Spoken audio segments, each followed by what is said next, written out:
nawala pagka-drug-addict nila, pagkalasinggo, pagkababairo, pagkasugarol, pagkakilir, pagkamadrer, nagbago sila. Patunay, ito nagpapatunay na sila ay mga Kristiyanong anak ng Diyos, anak ng mabait na Diyos, nagmagmana ng buhay na walang hanggang. They were converted to Christianity, not with enticing words of man's wisdom, but in demonstration of the spiritual power, so that their faith should not stand in the wisdom of man, but in the power of the living God. Kapag ng Diyos nagbago sa kanila, hindi sarili, hindi reliyon, kundi si Kristo ang buhay, ang katotohanan. Hallelujah! Purihin ng Diyos! Hallelujah! Praise the Lord! Kung grabe ang iyong pag-ibig sa kaligtasan, pag-ibig mo sa Diyos, dahil sinabi ng mabait na Diyos, I love those who love me. If you love me, keep my commandments. I love those who love me. If you love me, keep my commandments. In other words, if you love God, you love yourself. Because our loving God, the creator of the universe, who has riches in abundance, we love you. If you keep His commandments, in loving God, you have got to keep His commandments. And if you love God, our loving God will love you. Iniibig ka ng mabait na Diyos, gumawa ng lagi na ito pa. Anong pagpapala tanggap mo? Besides, life in heaven, mansions made of diamonds, dito sa lupa na ito, ang pagpapala, pag-ingat, protection, joy unspeakable full of glory. Sobra-sobra ito minamahal kasi sinabi ko, na ako'y tunay na anak ng Diyos, may Espiritu ng Diyos, wala nang takot, may kapayapaan, may nagpamantay ng mga anghel, na sinabi ng Biblia, for the angels of the Lord encamp the righteous. Hindi ka na natatakot. Dahil ang takot, ang duwag, itapon sa lake of fire. Revelation 21 verse 8. Kaya kung ikaw may Espiritu ng Diyos, matapang ka, lumaban sa kasalanan, manindigan bilang anak ng mabait na Diyos ang pagbana ng buhay na walang hanggang. Hallelujah, praise the Lord! Hallelujah, praise the Lord! Binibigyan mo kalagaan yung kaligtasan. Na ang kaligtasan mo yung manatili, ang pananampalataya lumalaki. Mayroon kang gampanan bilang anak ng mabait na Diyos. Dahil ating kalaban na hindi buto, laman at dugo, hindi nakikita. For we wrestle not against flesh and blood, but against principalities, against powers, against the spiritual wickedness in high places. Hindi nakita ang kalaban ng mga Kristiyano. Masamang Espiritu papasok sa iyong isip at puso. Bibigyan ka pag-alinlangan. Mawalan ka ng pananampalataya. Bigla ka na magagalit. Hindi mo alam, gawa ng hari ng kadiliman yan. Anong kailangan? Pananampalataya, katuwiran, panalangin, hallelujah, your faith should be said with gospel peace, you preach the gospel, you witness to others. Habang ka nagpatotoo sa mga tao na ang Diyos dito ay buhay, ang mabait na Diyos dito ay totoo, He's a loving God, hallelujah, bibigyan ka ng kalakasan, mahal Panginoon, pagpapalain ka pa, hallelujah. Habang nagpatotoo ka, you endeavor, strive to win souls every week, every day. Pupunta ka sa mga kapitbahay mo. Sasabihin mo, anong ginawa ng mabait na Diyos sa iyo? Matuto ang mabait na Diyos sa iyo. Mayroon kang iyong kalakasan, bibigyan ka ng pananampalataya. You hear the gospel, the word of God, laging dumadalo. Pag nakadalo ka, nakarinig ka ng salita ng Diyos, nakakain ka ng salita ng Panginoon na sinabi ng Matthew chapter 4, verse 1 up to 4, man does not live by bread alone, but by every word that cometh from the mouth of God. Hallelujah! Ang tunay na Kristiyano, anak ng mabait na Diyos, nabubuhay sa pagitan ng salita ng Diyos. Magkaroon ka pananampalataya, for faith cometh by hearing, and hearing by the word of God. Hebrews 11:6. Without faith, it is impossible to please God. Kung hindi ka dadalo, gusto mo na ang apoy ng impyerno. Dahil walang pananampalataya, sinabi ng Hebrews 11:6, without faith, it is impossible to please God. You have got to attend and hear the gospel, the power of God unto salvation, for faith cometh by hearing, and hearing by the word of God. Romans 10:17. Kindly read it. In Romans 10:17, faith cometh by hearing, and hearing by the word of God. Romans chapter 10, verse 17. So then faith cometh by hearing, and hearing by the word of God. Lahat magsabi, praise the Lord. Amen, praise the Lord. In other words, minamahal, may mga ginawa instrumento ng mabait na Diyos upang ikaw'y maligtas. Dahil tiribling pagpapala ang iyong natanggap, sa halip na ikaw'y nakaatang sa apoy ng impyerno, mayroon kang psoriasis, cancer, leukemia, TB, diabetes, AIDS, leprosy, nung narinig mo sa mga mensahero ang Ebanghelyo ni Kristo, the power of God to salvation, kapangyarihan ng Diyos na kayo maligtas sa mga karamdaman na bunga ng kasalanan, narinig mo ito, nagkaroon ka ng pananampalataya, rin kayo tumalima, nagbago ka, naligtas ka sa karamdaman, na bunga ng kasalanan, patunay na kayo anak ng Lord Diyos, tagagbana ng buhay na walang hanggan. Matutuwa ang mabait na Diyos iyo? Na minsahero lang ng mabait na Diyos? Tuwang-tuwa ka? Makita mo sila as an expression of gratitude to God. For it is commanded, love your brethren. You have passed from death unto life. If you love your brethren, inibig mo yung kabatiran mo, ikaw'y nakatakas na sa apoy ng impyerno. How much more for the messengers of God? Totoo minamahal, kahit wala ng langit, basta sa araw-araw, ako'y iniingatan kasama aking mga loved ones, my dearest wife, my dearest children. Sapat na. Ayaw ko na mag-demand. Sobra-sobra ang pagpabala galing sa mga Diyos. Manifestation of His love for us. Hallelujah! Hallelujah! When I am nothing, before I was nothing, I was sinking deep in sin, bound for destruction in the fires of hell, to be tormented day and night. But now, hallelujah, after hearing the gospel, the power of God unto salvation, I become iran of eternal life, nagmagmana ng buhay na walang hanggan. Praise the Lord, hallelujah! Palamig-lamig ba, Kristiyano? Revelation chapter 3 verse 15, isusuka ng mahal na Panginoon. Gaano pagka-discourage ng ating mabait na Diyos? Kanyang anak, ibinigay para magdusa sa krus ng Kalbaryo upang tayo maligtas. Diyos na katawang tao upang tayo ihango sa kasalanan at pagmamana ng buhay na walang hanggan, wrought with signs and wonders and miracles to prove beyond any shadow without this God, a loving God, a powerful God, hallelujah. Nandito sa ating, hallelujah, pupunta dito, nagpapagaling ng karamdaman, nagbabago ng tao, nagbigay ng kapangyarihan, yula ka na lagtas, serpente, hallelujah, praise the Lord. Hallelujah, praise the Lord. Pagkatapos palamig-lamig ka, isusuka ka nga. Minamahal ang totoo, nung nakumbinsi ako na totoo ang Ebanghelyo ni Kristo, totoo ang Diyos, mahal na Panginoon. Sabi ko sa mahal na Panginoon, Lord, mahal na Panginoon, kung ako'y magkakasala sa iyo, sa darating na araw, baka in my unguarded moment, mawala ko sa aking sarili, magkakasala ako sa iyo, mabuti pa ipatayin mo na ako ngayon. Ayaw ko na ang apoy ng impyerno.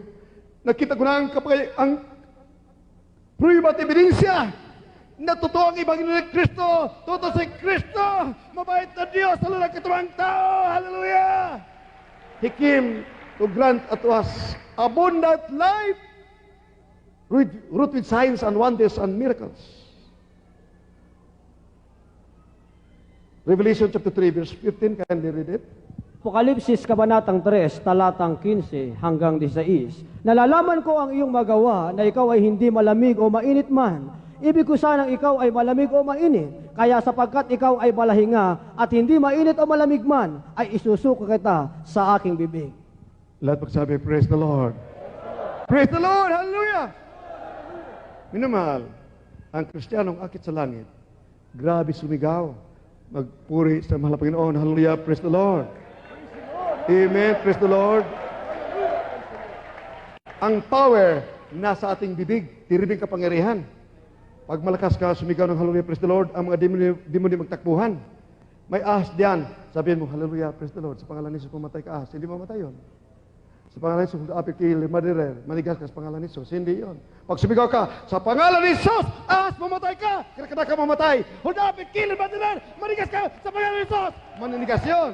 Amen. Hallelujah, praise the Lord, hallelujah, praise the Lord. Ang ibig sabihin, mayroon ka pananampalataya. Nagtiwala ka sa mabait na Diyos, na ikaw talaga ay anak ng Diyos. Naniwala ka talaga, may kapangyarihan ka. You are the temple of God. God dwells in you. You have the Spirit of the living God to prove beyond any shadow of a doubt that you are a child of God. The Spirit of God beareth witness to the Spirit that we are the sons and daughters of God. Romans 6:10. At 6:10. Pag mayroon ka ng kapangyarihan, magpalayas ng demonyo, ang Espiritu ng Diyos ay nasa iyo. Yan ang prueba na ikaw ay tagalangit, pagmana ng buhay na walang hanggan. Ikaw anak ng mabait na Diyos. Amen! Praise the Lord! Hindi katalunan ng Diablo. Walang hudape, killer, murderer, kahit ano ka demonyo sa taas, hindi makatakot sa iyo. Sila ay matatakot sa iyo dahil ikay templo ng Diyos. Ang Diyos ay nasa iyo. Amen! Praise the Lord! Hallelujah!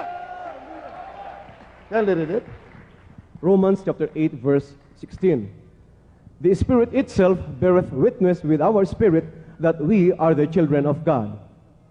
Amen? That po sabi, praise the Lord. Praise the Lord. You can just imagine, sa 2 Timothy 1:7, I have not given you the spirit of fear, but of power, and of love, and a sound mind. Power! The spirit of power. Power! Usang power! Greater than all the bombs released throughout the world, more than the power atomic bombs, Hiroshima bomb. Lahat ng kapangyarihan ng bomba sa buong daigdig, mas grabe ang kapangyarihan dahil ang Diyos ay sumasayo sa pangalan ng Jesus. Amen and praise the Lord. Hallelujah! But, be faithful. Maging matapat ka. Kilala mo sino ang Diyos. Who is God? Sino ang Diyos? Marami nagsasabi, God the Father. Eh, sino si Kristo? God the Son. Sino Holy Spirit? God the Holy Spirit. Ilan ang Diyos? Isa. Isa lang ang Diyos eh. Eh bakit may God the Father, God the Son, God the Holy Spirit? Sinabi sa 2 Thessalonians 1:8, can you read it? Others Jesus will come for the saints who believe the gospel, the power of God unto salvation. We are the saints of the living God. Tayo mga santo, mga santa, Kristiyanong totoo, tagapagmana ng buhay na walang hanggan. If you have the Spirit of God, you are a saint of God, born for heaven with power. In flaming fire, He will come to take vengeance on them that do not God, and obey not the gospel of Jesus Christ, to be punished with an everlasting destruction. Kalilit, Tibre, minamahal, alamin mo sino ang Diyos. Sino ang Diyos? Isang Diyos, isang pangalan ng Diyos. Sikaraya 14 verse 9, isang Diyos, isang pangalan ng Diyos. Kalilit. 2 Thessalonians chapter 1, verse 8. In flaming fire, taking vengeance on them that know not God, and that obey not the gospel of our Lord Jesus Christ, who shall be punished with everlasting destruction from the presence of the Lord and from the glory of His power. Sikaraya, chapter 14, verse 9, iisa ang pangalan ng Diyos. Dahil may nagsasabi, ito minamahal, napakalaga sa buong daigdig dapat yung malaman, at 99% naniwala ng God the Father, God the Son, God the Holy Ghost. Ngayon, inyong malalaman, sitas por sitas, scripture por scripture, lahat yun ay mali. Hindi nila kilala sino ang Diyos. Wala silang kaligtasan. Hindi napatawad ang kasalanan, kaya karamdaman, tinatakbo sa mga doktor. Dito sa tunay na pananampalataya, sa katotohanan, baptized in Jesus' name, naniwala isang Diyos. For this no name in heaven given among men whereby we must be saved, but the name of Jesus. Amen. Ang buhay na Diyos. Hallelujah. Praise the Lord. Kahit anong uri ng karamdaman, Pag may pananampalataya at ikay nasa katotohanan, ang karamdaman mo ay gagaling sa pangalan ni Jesus. Amen and amen. Praise the Lord. Hallelujah. Can I read it? Aklat ni Sekaraya, Kabanatang 14, ang talata ay 9. At ang Panginoon ay magiging hari sa buong lupa. Sa araw na yaoy, magiging ang Panginoon ay isa, at ang kanyang pangalan ay isa. Amen. Lahat pagsabi, praise the Lord. There is only one Lord. The Lord is God. There is only one God. 1 Corinthians 8:6. Ang kanyang pangalan ay isa. Iisa ang pangalan. Jesus Christ is Lord. The Lord is God. Isang Diyos. Sino ang Diyos? Si Kristo, ang buhay na Diyos. Amen. Hallelujah. Praise the Lord. Basa. 1 Corinthians chapter 8, verse 6. But to us there is but one God, the Father, of whom are all things, and we in him, and one Lord, Jesus Christ, by whom are all things, and we by him. Lahat magsabi, praise the Lord. In Isaiah 45 verse 18, can you read it?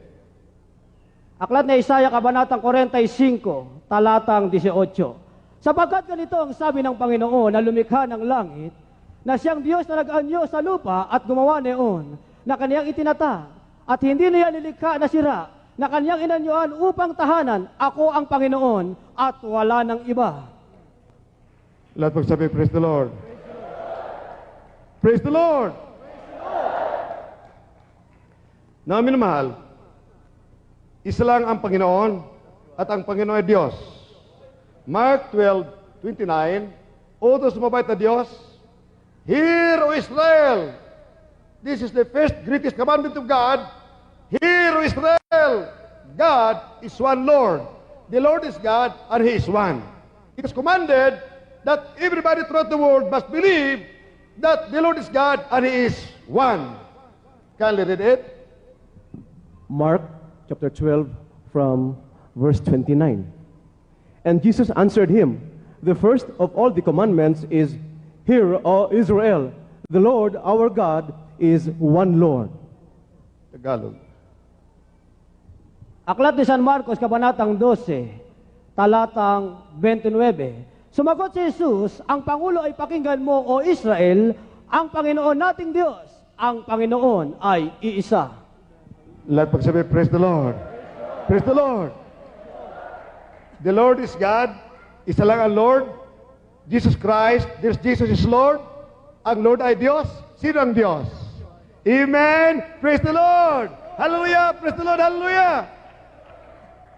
Sabi nila, my God, the Holy Spirit. Patong impyerno na turo yan, minmahal. My God the Son. Patong impyerno na turo yan, minmahal. Kung mayroong God the Son, God the Holy Spirit, ang God the Father ay iba, tatlong persona.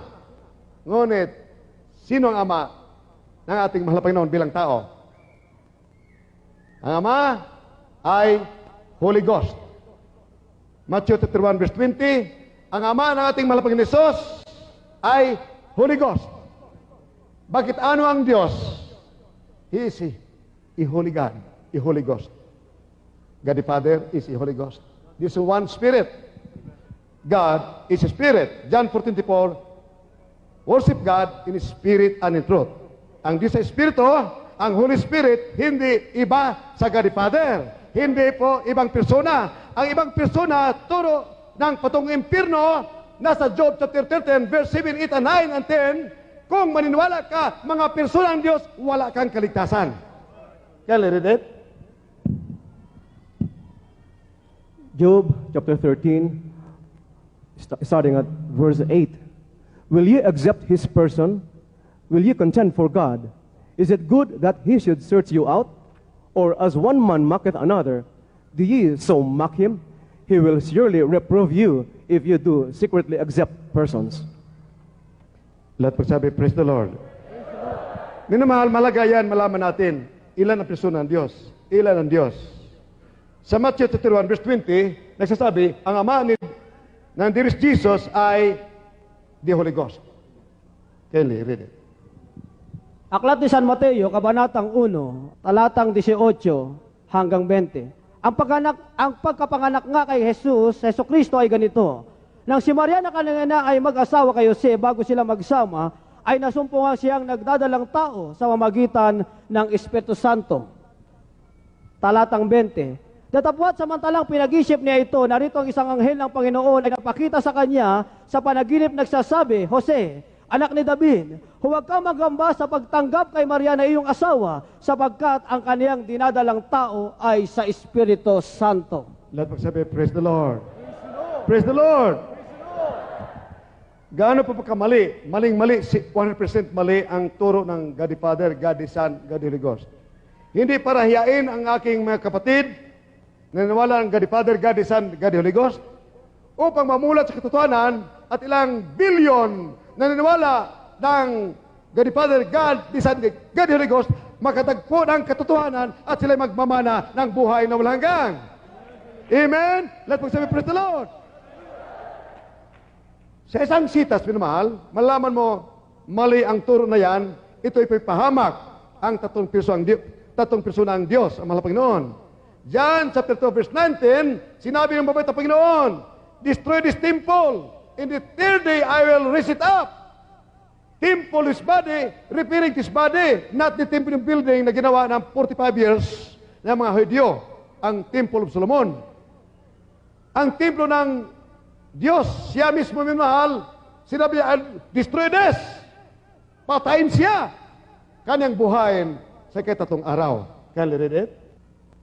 Aklat ni San Juan, Kabanatang 2, talatang 19. Sumagot si Jesus at sa kanila sinabi, igibali niyo ang templong ito at aking itatayo sa 3 araw. Sabi ng mga mahal na Panginoon, kanang buhay na kanyang sarili. Sino ang bumuhay? Ang God the Father. 1 Thessalonians chapter 1 verse 9, God the Father ang bumuhay. In other words, isa lang ang God the Father. Walang iba kundi si Kristo ang ating tagapagligtas. Mahal na Panginoon. Amen. Praise the Lord. Mamaya, binuwal malaman po ninyo, Isaiah 9:6, this Jesus is God the Father. Kindly read it. 1 Thessalonians chapter 1 verse 9.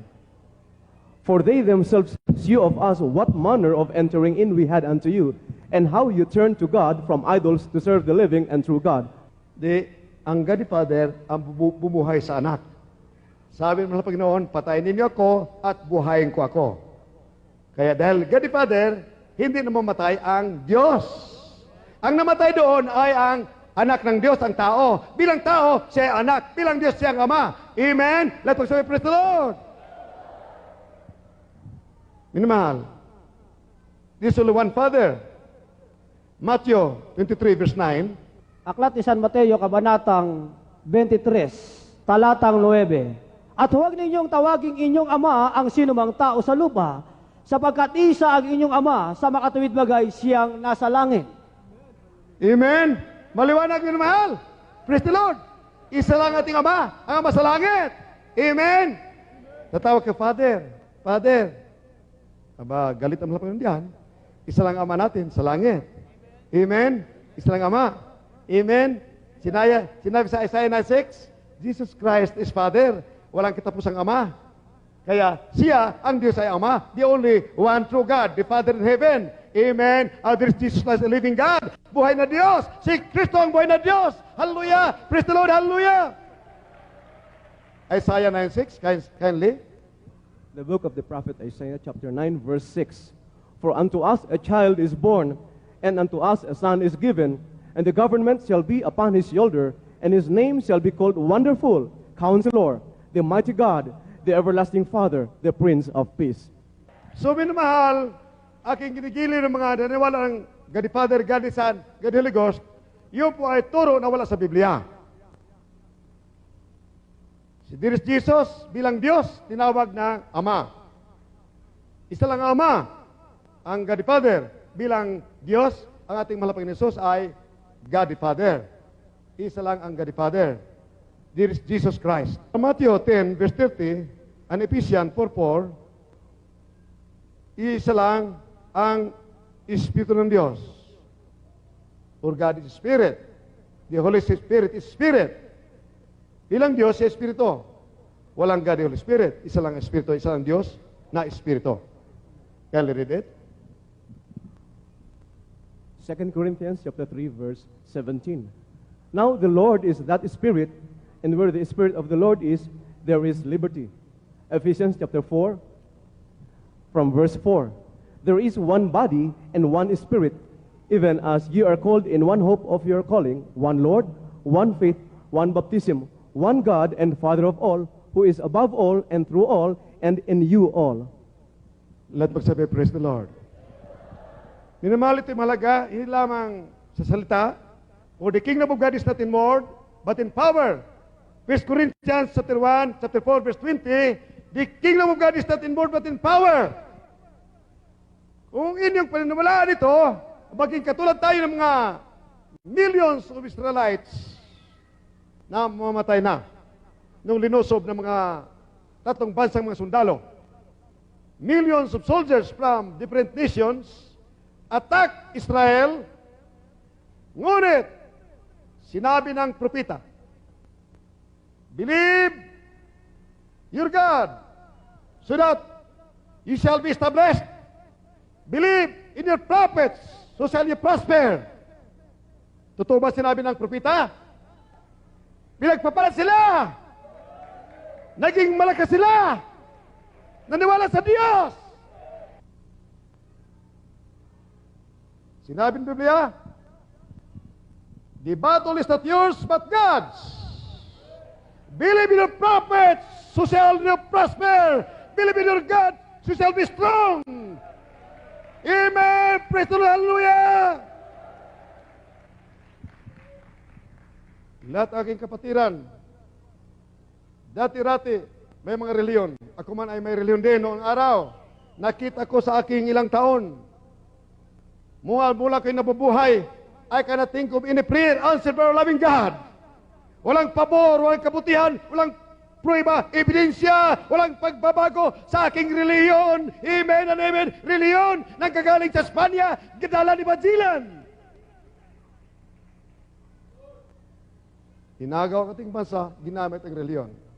Ang ating bansa, kung manatili ang mga conquerors na hindi niwala sa Diyos, for 30 years or 40 years, katulad ng ni Magellan, dala ang reliyon ng Kastila, dala ang mga revolta ng Kastila. Ano nangyari sa atin?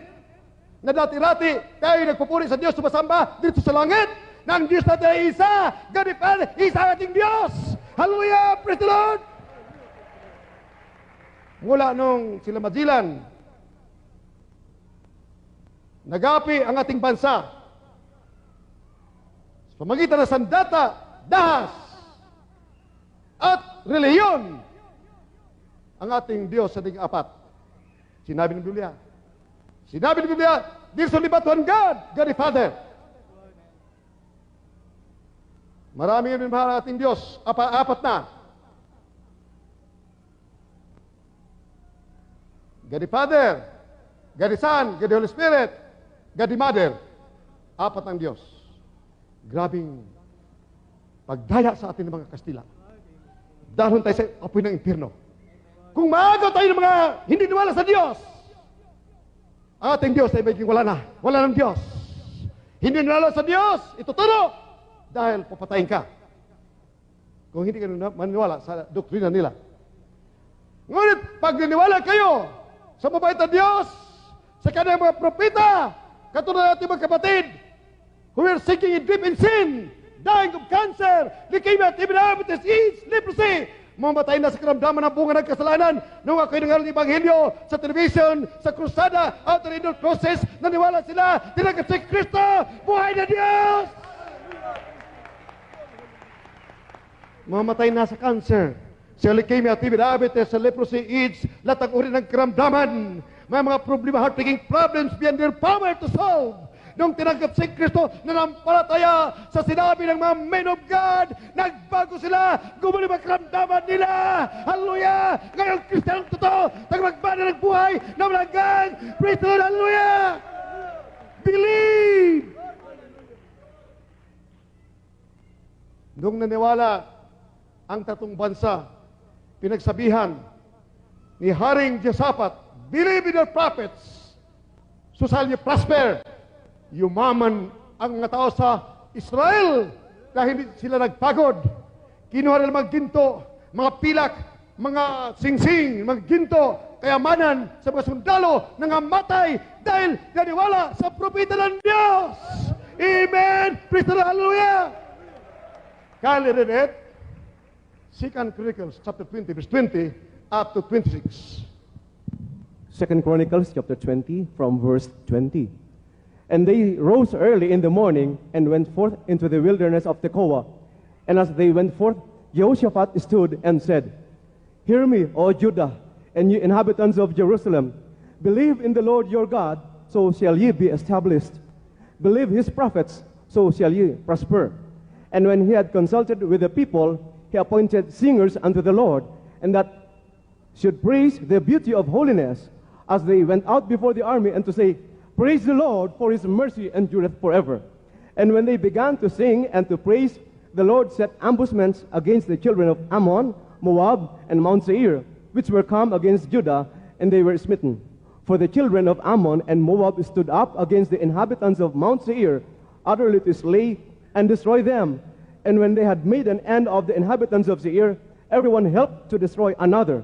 And when Judah came toward the watchtower in the wilderness, they looked unto the multitude, and behold, they were dead bodies fallen to the earth, and none escaped. And when Jehoshaphat and his people came to take away the spoil of them, they found among them in abundance of both riches with the dead bodies and precious jewels, which they stripped off for themselves, more than they could carry away. And they were 3 days in gathering of the spoil. It was so much. Let us have a praise the Lord. Amen. Praise the Lord. Tingnan mo na mahal, ang hindi member ng Jesus Church, Jesus Miracle Crusade Ministry, wala nang pag-asa. Sa nakikita lang mga kalamidad, dumarating bilang parusa ng mabait na Diyos. Nasa Revelation chapter 9 verse 20, maraming millions na namatay sa buong daigdig dahil sa pagluluhod sa ginagawa ng kamay ng tao. Hindi pa rin nagsisi. Ayaw mo na balik sa mabait na Diyos, na sambahin ng Diyos sa Espiritu at katotohanan. Nanunala na si Kristo ang Ama ng katuwang tao, Diyos na Ama ng katuwang tao. John 4:24, John 8:24, if you do not believe that I am He, you shall die in your sins. Ginamang maliit na Diyos-Diyosan ang mahal na Panginoon Hesus. Kung ating basahin ng Biblia, siya mismo ang isang Diyos na katawang tao. Believe upang magkaroon ka ng pananampalataya.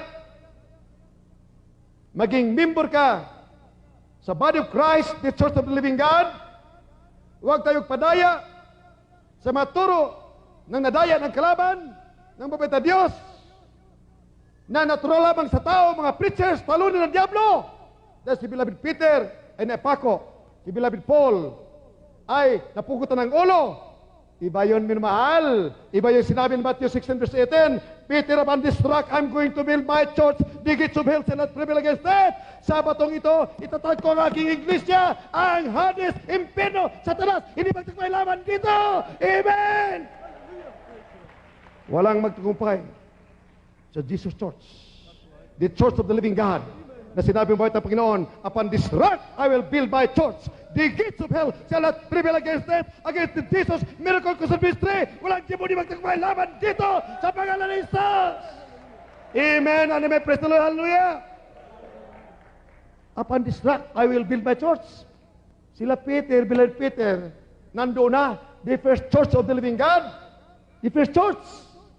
Sila'y nagopo ng Diablo. Sinabi ng mabait na Panginoong Hesus sa Matthew 16 verse 18, upon this rock I will build, future, I will build my church. The gates of hell shall not prevail against it. Amen and praise the Lord. Sa Jesus Church, Jesus Christian Ministry, nagtagumpay ang Diablo? Nagtagumpay ba ang mga demonyo? Hindi nagtagumpay sa pangalan ni Jesus. Demonyo cancer, leukemia, TB, diabetes, leprosy, AIDS, tumatakas sa pangalan ni Jesus. Amen, praise the Lord. Magtanong kayo, bakit? Mahal na pastor, bakit dinaig sila? It could be sa kulang ng pananampalataya ng mga apostolis. Hindi pa natatag ang church that will fight Satan. Matthew 17, verse 16. Can you read it? Nagalit ang mahal na Panginoon kay beloved Peter sa mga apostolis because of unbelief, without faith.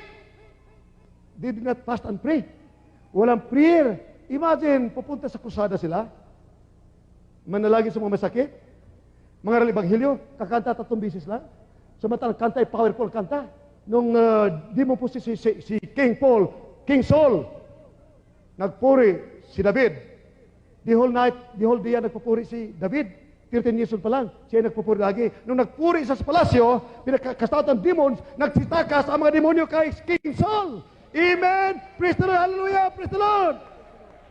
Nagtataka sila, bakit umabot na 7 hours tayo nagpupuri? Sa bahay, sa buong Pilipinas. 7 hours. From 8 to 3 in the afternoon. Gabi, 2 hours to 3 hours. Bakit? Nando, in praise, there is power. May kapangyarihan sa pagpupuri sa Diyos. Amen! Praise the Lord! Hallelujah! Paano gagaling makiramdaman sa panahon ni Beloved Paul? Patay sindi, ang power, anointing sa kanila. Dahil, minsan, manalangin sila, 3 kanta, hayo na, lalayas na, walang power. Kaya nagalit ang mga Panginoon sa kanila. Can you read it? Matthew chapter 17 from verse 16. And I brought him to thy disciples, and they could not cure him. Then Jesus answered and said, O faithless and perverse generation, how long shall I be with you? How long shall I suffer you? Bring him hither to me. And Jesus rebuked the devil, and he departed out of him, and the child was cured from that very hour. Then came the disciples to Jesus apart, and said, Why could not we cast him out? Verse 20. And Jesus said unto them, Because of your unbelief. For verily I say unto you, if you have faith as a grain of mustard seed, you shall say unto this mountain, Remove hence to yonder place, and it shall remove, and nothing shall be impossible unto you. Lahat magsabi, praise the Lord! Praise the Lord! Hallelujah! Praise the Lord! In other words, we are the church of the living God. A perfect church, without blemish, without wrinkles, spotless, that will be brought to heaven during the rapture. Hindi nadadaan sa libingan, buhay!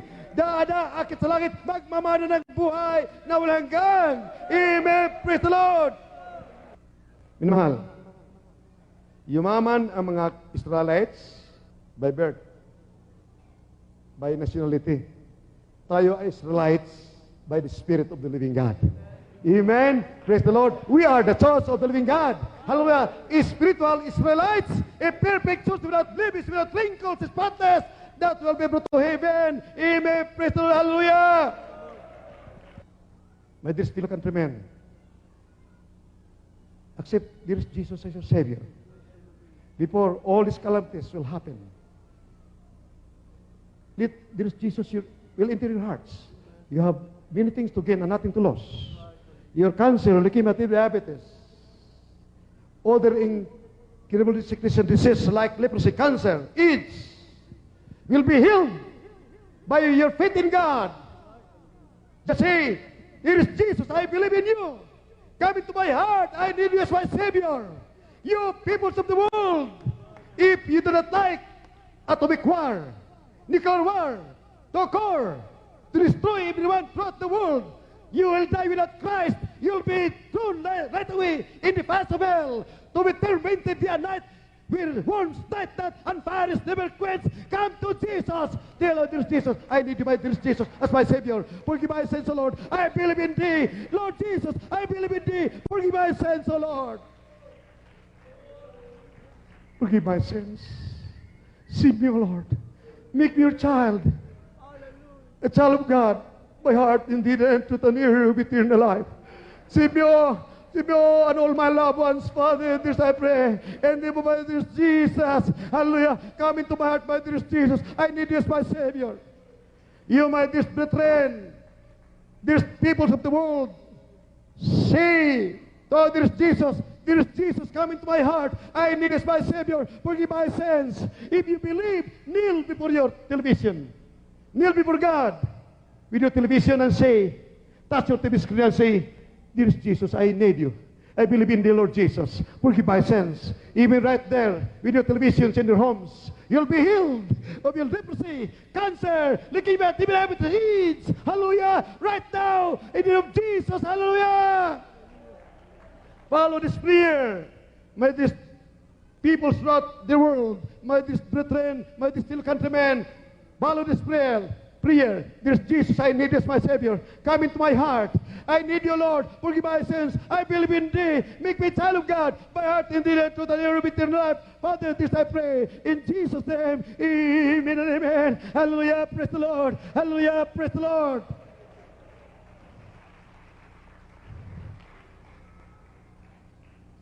Aking minamahal kababayan, tanggapin niyo, mahal Panginoon. Mahal Panginoon, tinatanggap kita, aking sariling tagapagligtas. Ako'y naniwala, mahal Panginoon, sa iyo. Patawarin mo po ko sa aking makasalanan sa pangalan ni Jesus. Yes, Father, there is in the name of Jesus, have respond all my disfilled countrymen, these peoples of the world, my these brethren, kastatan bilpan das pandim, impart unto them the sweet Holy Spirit. Faith in the and fear of the great love for the power from on high.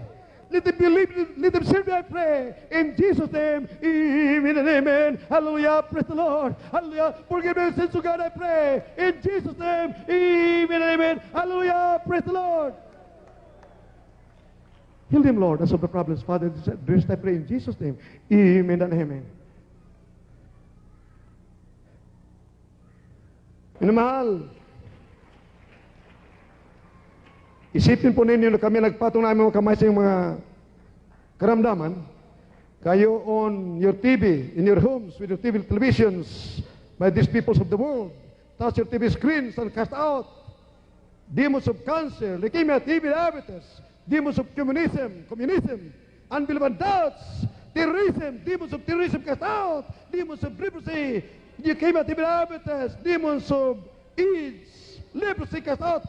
Cast out, in the name of Jesus. Demons, cancer, whatever it is, cast out, in the name of Jesus. Cast out, hallelujah, cast out. Place sa espiritu, cancer, leukemia, diabetes, lahat ng karamdaman, leukemia, diabetes, cancer, leukemia, diabetes, cast out. Leprosy, AIDS, goiter, hallelujah, homosexuality, lesbianism, cast out, lumayas, cast out, sa pangalan ni Jesus. Be healed, in Jesus' name. Be healed, in Jesus' name. Amen, amen. Hallelujah, praise the Lord. Hallelujah, praise the Lord. Hallelujah, praise the Lord. Huwag kayo magbibiro minamahal sa inyong mga bahay, sa television. Raise your hands and jump. Sa mga bahay ninyo, kayo gagaling minamahal. Kung kayo ay determined, you believe, with sincerity, you'll serve God according to His Word in the Holy Bible. Raise your hands and jump. Shout 3 times, hallelujah, praise the Lord. Hallelujah, praise the Lord. Hallelujah, praise the Lord. Hallelujah, praise the Lord. Praise the Lord. You say, I love you, dear Jesus. I love you, dear Jesus. I love you, dear Jesus. Thank you, dear Jesus. Amen. Praise the Lord. Hallelujah. Praise the Lord. Those who were healed before and today, those who were healed only before and today, ang gumaling lamang noon at ngayon, sila lang magtaas ng kamay. You will raise your hands if you're healed. Raise your hands, 2 hands. With your hands if you're healed. Iwagay ang kamay. Gugaling. Praise the Lord. Hallelujah. Bilang patutuo sa pong daigdig na ikay anak ng Diyos. Ng mabait na Diyos. Amen. Praise the Lord. Hallelujah. Praise the Lord. Hallelujah. Hallelujah. Praise the Lord. Thank you, dear Jesus. Hallelujah. Praise the Lord. Hallelujah. Shout. Hallelujah. Praise the Lord. Thank you, dear Jesus. Thank you, dear Jesus. This will help you say, thank you, dear Jesus. I love you, my dear Jesus. Amen. Amen. My dear fellow countrymen, my dear brethren, oh, dear Jesus loves you so much, and we love you too from our hearts. Our beloved Pastora, my dearest wife. Maminamahal, patuloy po aming paanyaya sa ating banal na gawain sa lahat ng ating minamahal na mga kababayan. Maminamahal sa inyo po na mga sumusubaybay ng gawain na mahal na Panginoon. Kami rin po ay dumadalangin na hindi lamang po tayo magkaniig sa pamagitan ng ating broadcast na ito, kundi bagos kami po ay nag-anyaya sa ating regular services po sa Metro Manila. Kaya maminamahal sa ating pong pansamantalang pag-iwahiwalay, nawa ang aming pong dalangin ay sumaatin ang mayamang biyaya, pag-ibig at pagmamahal ng Diyos hanggang sa muli nating pagkikita. God bless you, brethren. We love you in the Lord. Amen.